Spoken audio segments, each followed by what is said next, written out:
So I woke up this morning feeling a little groggy, and I like to have coffee first thing in the morning. And I'm not proud to admit that sometimes I'll start scrolling on my phone.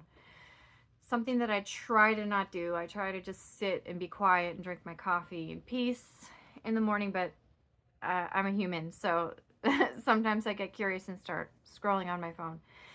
And today the energy fell like the stories and stuff that were coming up felt more negative in nature. And I'm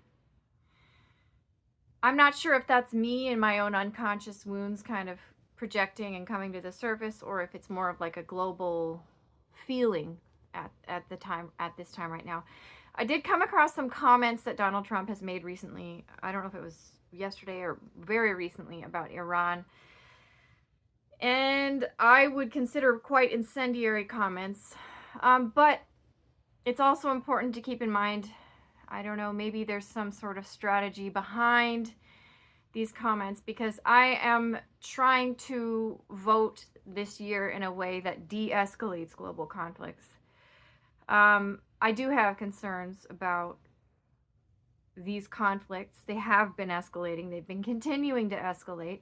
I do think that the Biden administration has really fed that more than the Trump administration did. I don't think Donald Trump is perfect, but I think he's probably the lesser of two evils when it comes to voting for the presidency this year. I'm hoping that these conflicts do calm down, because this is very serious. Like someone like me who's living in a mostly stable area, it's very foreign to us living our day-to-day lives. I think some of us are more aware than others that this is a real thing, a reality for many people in the world that they deal with on a day-to-day basis. But I think mostly we just kind of go into autopilot with our day-to-day business. But these conflicts escalating, I feel very worried. I feel like there is a turning point happening in humanity right now, and I'm hoping to go in the direction of moving toward peace. That's really what I'm hoping for. But I'm concerned.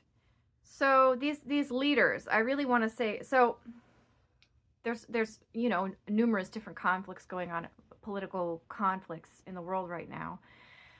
But when we're talking about Israel and Hamas, I mean, I'm not an expert on this topic by any means.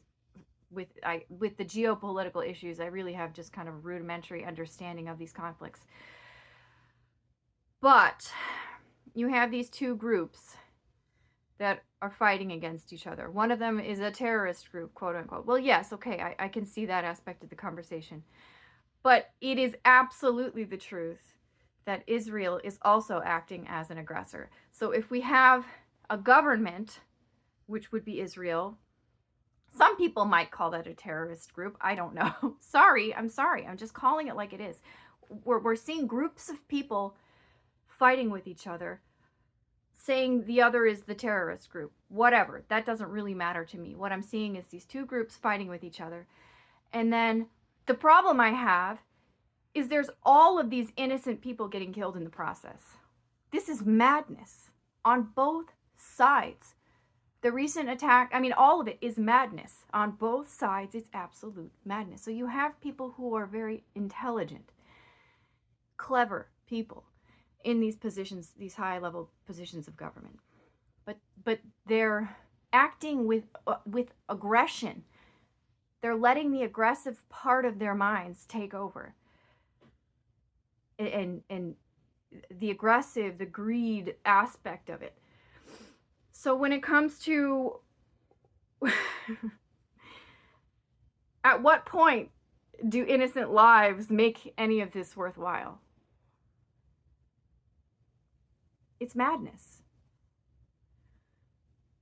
So when we see political leaders or even groups of people choosing one side or the other in these conflicts, I'm sorry, but to me it feels immature and it feels unbalanced. We need to be working toward peace. The only way to be dealing with this situation is working toward diplomacy and peace, not sending out pagers that blow up on people in grocery stores, or, bombing people, or, having groups of military charge into buildings. It's just all these innocent people getting killed. How could that lead to anything positive? How could it ever lead to anything positive? When you think about it, the only way out of this is peace and diplomacy. Now, with Donald Trump's recent comments about Iran, I remember his 4-year term. He has some pretty inflammatory language sometimes, but I think ultimately he would be the better option when it comes toward working toward diplomatic solutions and peace. Do I think he's a perfect human being? No, absolutely not. But I think that he would be the more likely choice to work towards than Kamala Harris. This is the only way out. I mean, think about World War II and all the devastation. Was that worth it? I don't know. I mean, there's different ways of looking at that, but all those innocent lives lost, all the suffering, all the torment, it's just hell on earth. When these leaders could be finding ways to have diplomatic solutions. Both sides are being inflammatory towards each other. It's like, and there's so many other factors that play into it, and all these different interests, and it's absolute insanity. Because I will say it one more time, and then I'm going to end this short little video. Diplomacy, working toward finding a solution that doesn't involve killing, especially killing innocent people who are not, like, children, the elderly. That's not excusable in any way, shape, or form. When it comes towards, you're fighting against Hamas or whatever, it's not excusable on either side to be killing children and the elderly. This is insanity. And what I really do think is, so the place where we have, here's the little cliche saying, be the change you want to see in the world, but it is very much the case. I think that if what I'm saying resonates with you as an individual, hey Rexy boy, if what I'm saying resonates with you as an individual, the best thing that we can do is, in our own personal lives, find ways to be more peaceful, to work toward diplomatic solutions in our own relationships, and choosing to override that aggressive aspect of our meat suit in the mind, that the brain, that aggressive,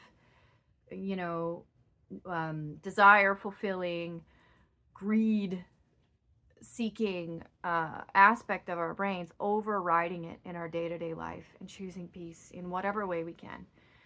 And then that will reverberate outward. That's really the only power that we have. Okay, voting has a certain amount of impact, but this world is kind of like twirling out of control, spiraling out of control in different ways. But at the same time, there's also a lot of potential, and there's a lot of people who have been doing their inner work. So I'm going to leave you with that pocket of hope and optimism. I hope you have an awesome day. Bye for now.